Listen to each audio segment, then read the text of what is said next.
Hey, welcome back to Find 'em, Fix 'em, Race 'em. We're going to be working on the Can-Am today, once again. Today we're going to be ripping the fork leg off the donor bike here because I need that fork lower that is cracked on the other bike. So we're going to be draining the oil, probably we're going to take the internals out of it, and we're going to take the internals off the other bike and put it inside just in case there's different valving or different spring. But that's what we're going to work on today, so come on along.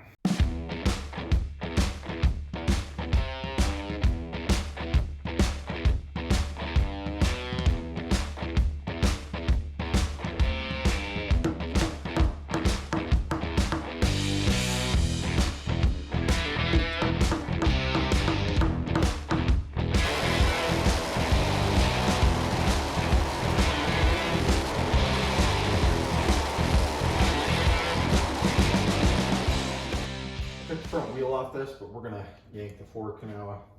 A tech tip is before you loosen your triple clamp bolts, I already have these bottom ones, but you want to break loose this top cap because it's hard to do once it's out of the bike. So someone's already broken this top cap, which is helpful.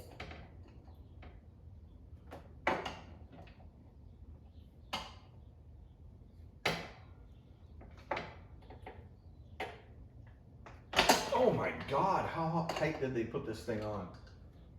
I don't know if I can get a socket on it. Maybe I can. Maybe a socket will go over. Let me try that. Of course, it's torqued down to 7 billion foot-pounds because why wouldn't it be? 30 millimeter. That'll work.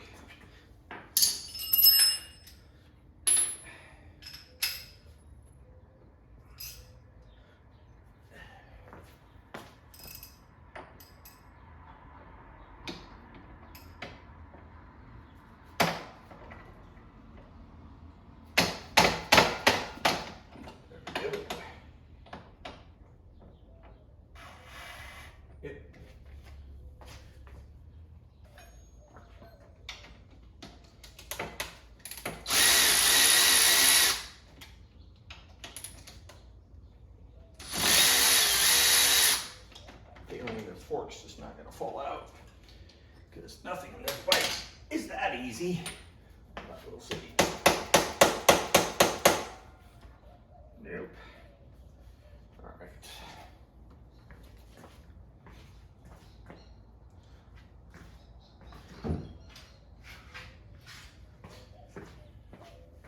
This bike seems to have really tight gaps.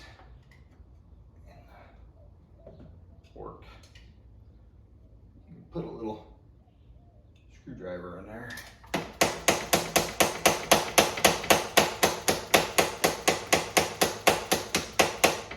And you can twist it, but this one's covered in fork oil, and I don't have much grip strength, so.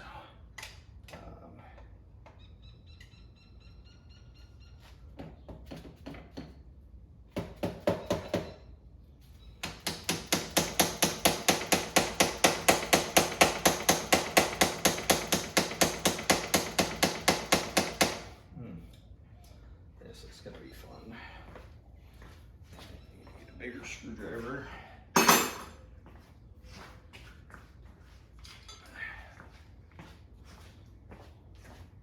Glad this is covered in grease.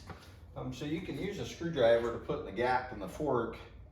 Just don't go prying on it sideways. You could break the triple clamp.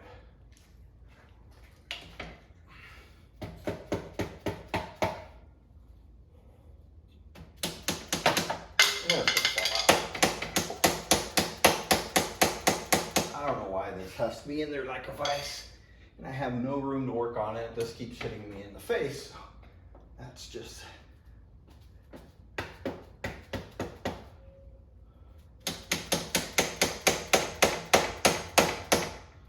That's like pretty incredibly.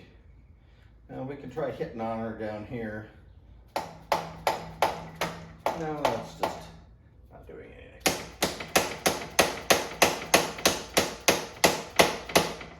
Yeah, I can maybe see why this is broke. I don't know.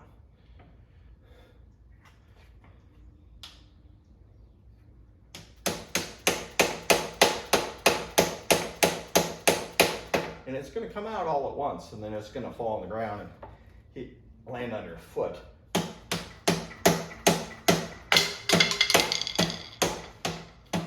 Just try not to break the cap if you can avoid it. I don't understand why it won't slide out easier than this, but it won't. I really don't want to hit on the actual straighter valve because you're going to break that off. But it just doesn't seem to really help if I put the screwdriver in there. I keep banging my face off stuff, which is great.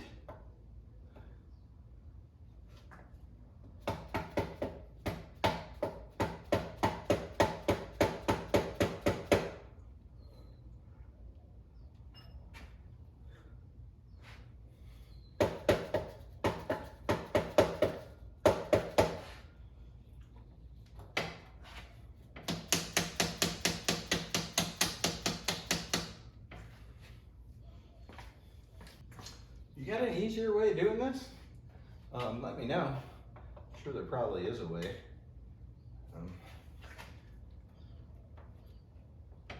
There we go. 2 screwdrivers at once. That's the ticket. Pound 1 screwdriver in. Then, man, this is crazy. I don't even want to touch the fork leg. So bad. There we go. And voila. That was so easy. All right, so we're gonna drain this fork. These old Mazorchi, I don't know how you pronounce it. I'm sure you guys in Europe, Italy probably know. But these old ones have a drain plug at the bottom, which is different than a modern fork. But first thing you're going to want to do is loosen up this fork cap. Now hopefully they don't have some kind of preload on this, and it's going to shoot this cap off at a very high rate of speed because the spring's got 50 pounds of preload on it, but that's rusty. That's nice. Not too bad. Nope. No big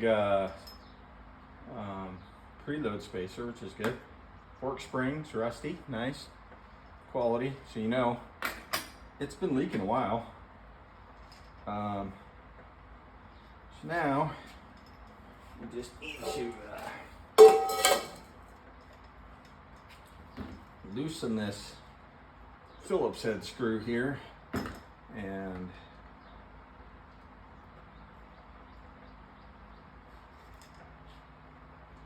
I don't know how fast this is going to come out. I don't know if there's anything in it, but there's only one way to find out. So it's either going to shoot me in the crotch, which will be good. I don't think it'll come out that fast, but hopefully not. Hopefully it goes.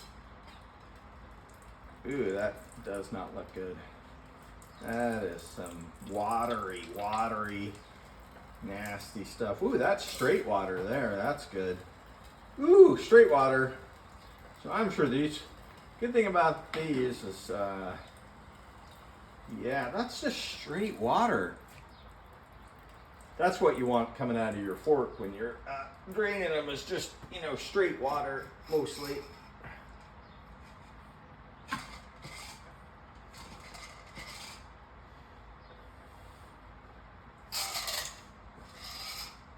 Yeah, I know I should take this fork spring out, but I was just trying to get the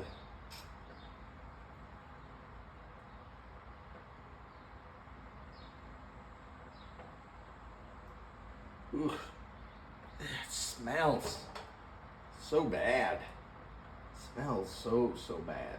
Why does it smell so bad? That's like goo. That hasn't been changed in about, I don't know, since the 80s, probably. Radical, dude.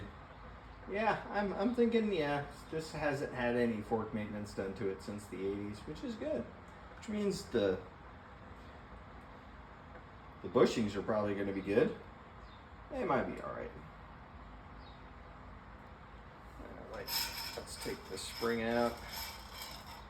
Unknown springage. It goes one way. It's just thick black goo. Just what you would want in a fork oil. Looks like about 60 weight, you know, so that's good. We're just gonna put this back in here like, there's the O-ring. Like we're just gonna be optimistic. You gotta be a little optimistic on this bike sometimes. Hey, at least we have fork lowers that aren't cracked.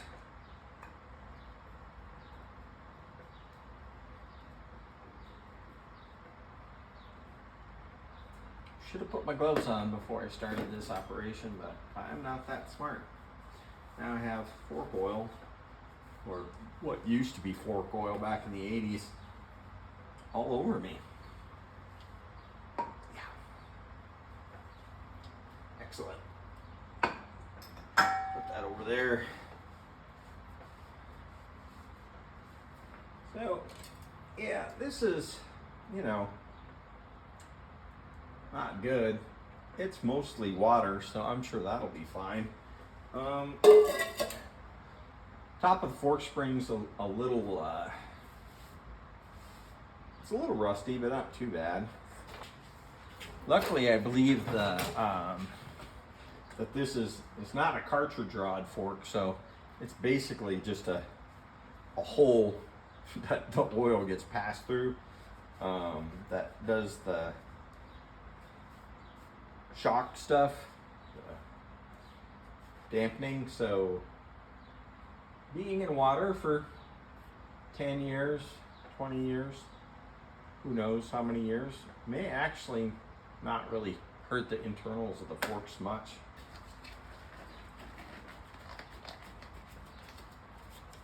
Always put your gloves on after you get your hands greasy, because then they slide right on. That's what I like to do. And that way, when you pull your hands out of your gloves, all that grease that you've gotten on your hands are preserved for later.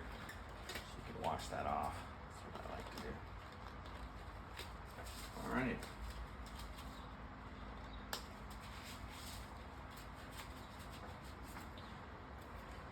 Hydration, important in the desert.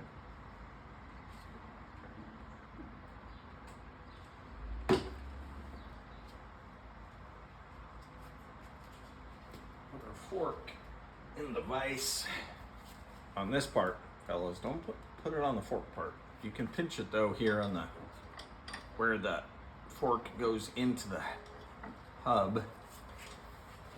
And that's a handy dandy fork holder. So let's go ahead and take this hose clamp off. I'm putting fork boots on. On these conventional forks, I'm a big proponent of fork boots. I mean, some people may think they look ugly or whatever, but if you don't want to be replacing your fork seals all the time, especially on these conventionals, fork boots are a good thing because they save the fork seals.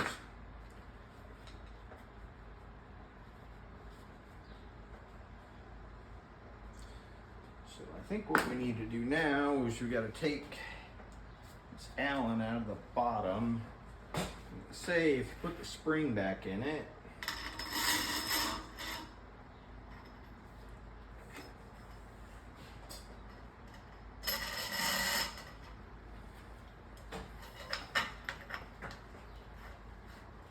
put a little tension on it, like yay. They say it'll hold it enough where you can get this Allen out of the bottom, which is my hope. Nope. Nope.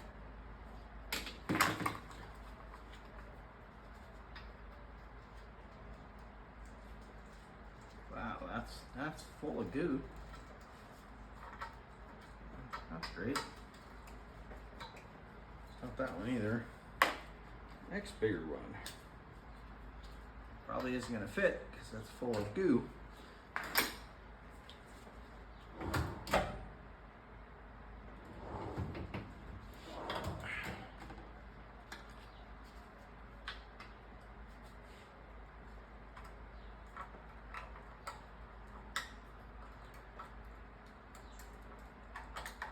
That fork seal's been leaking since 86, maybe 92, somewhere in there.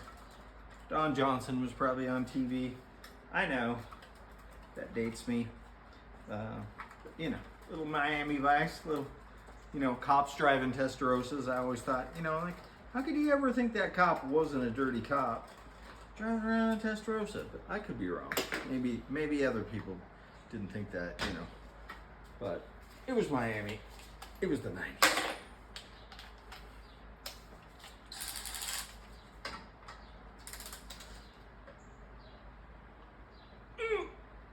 Okay.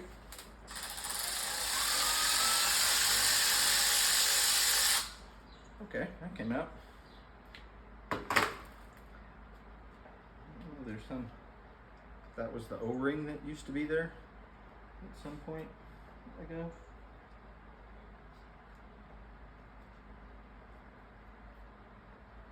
Or what? But it's out. So, geez, this fork is so gross. Let's turn the fork to come out.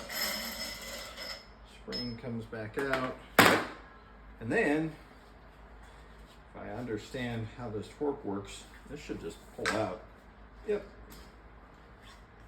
The great thing about this thing is they're super easy to do fork seals on compared to like a modern fork where you have to pound everything apart. It literally just comes apart like that, and then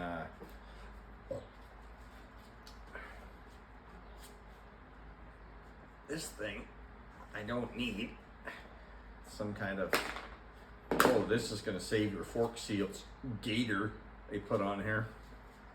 That is so rock hard that it couldn't even, all it's going to do is wear the chrome off your fork slider. I mean, this thing is literally, it's as hard as a rock, so that's good. Save those fork seals. I'm going to have to get something to cut that off.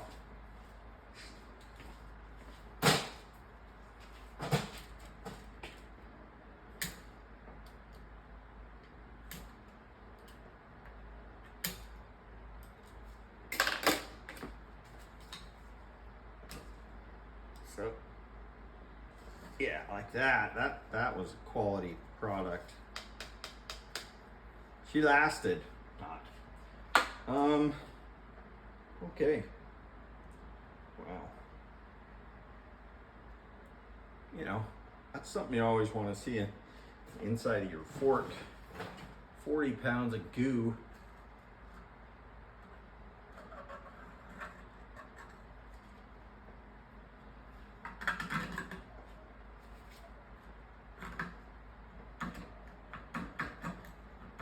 As you can hear, it's not exactly what you would call clean in there.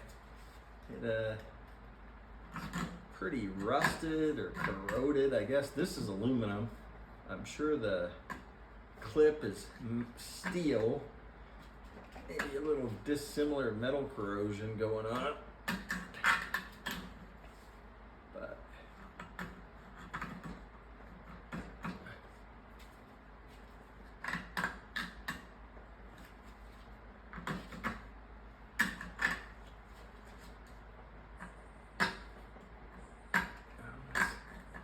seems like they put some kind of sealant on it. I don't know why they would put sealant on a ring that's almost like there's friggin' Loctite on it.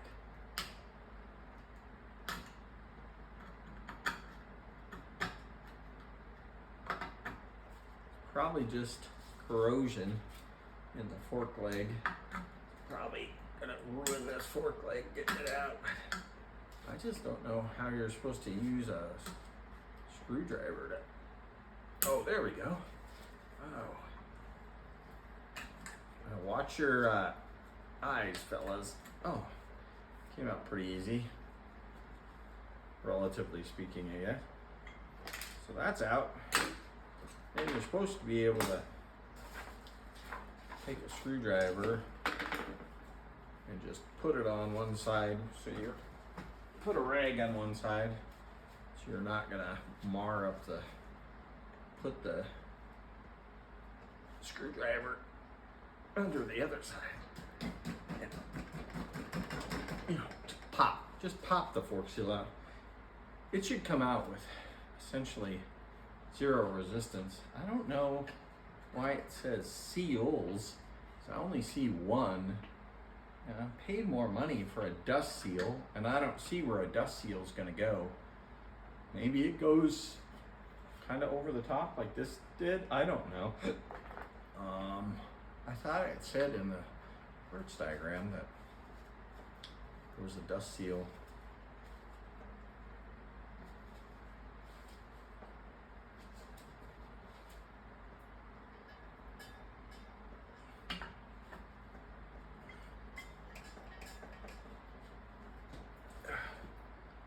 Little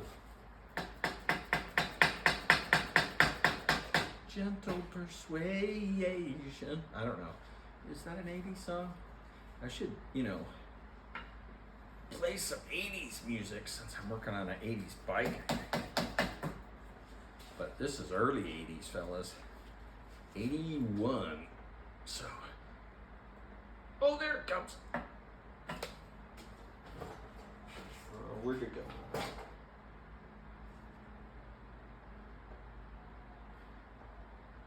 Oh, it's over here somewhere in the triangle of death. That just it's a portal that as soon as something touches here, it just disappears into another dimension, and you're like, I don't know where it went. I'm pretty sure it's underneath the welder, but where'd it go?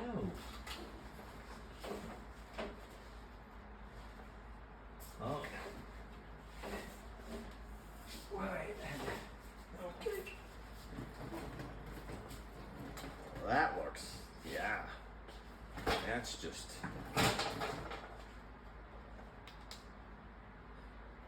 That's not hard. Oh no, that's rock hard fork seal. I mean, it's steel. I mean, it probably has on the Mohs hardness scale. So, yeah. So, I mean, that's pretty much it. There is literally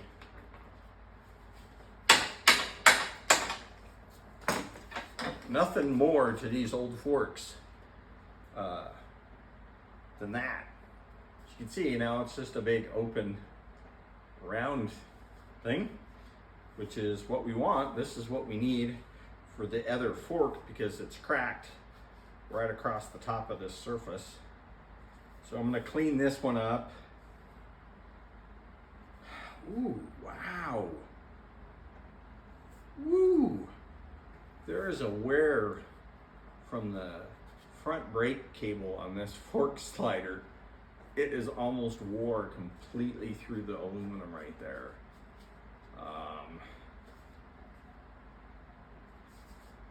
It's not wore all the way through yet, but I mean, it's pretty aggressively worn, and it's you wouldn't think it, but aluminum's a soft metal. If something's rubbing on it and you have dirt in between what's rubbing on it, it'll wear a hole through aluminum pretty easy. So you kind of want to watch if anything's rubbing on an aluminum part. Gotta get this cleaned up, and I don't want to weld it because I'm afraid it would might warp it with the heat. So I might just clean this up and put a little JB weld on it and then sand it down kind of smooth. I mean, it's probably fine, but if it got whacked right there, it's possible that it could break through because it's pretty thin. So, I mean, that's pretty much all there is to these forks. It's like 5 parts. Fork seal, bottom, spring, slider, the dampener rod, air cap, clip, fork seal. These are not complicated forks. I don't think they are. I guess maybe this, I should have checked. This, there is a bushing in here. It is probably replaceable. It would not be very easy to replace, I don't think. Because I don't know how you'd ever get it out. Doesn't look too bad though. It didn't feel like there was a bunch of slop in the fork. I could be wrong. I didn't feel like there was a bunch of slop, you know, side to side. That's what you have to worry about in the bushing. Definitely was getting a lot of grit in here though.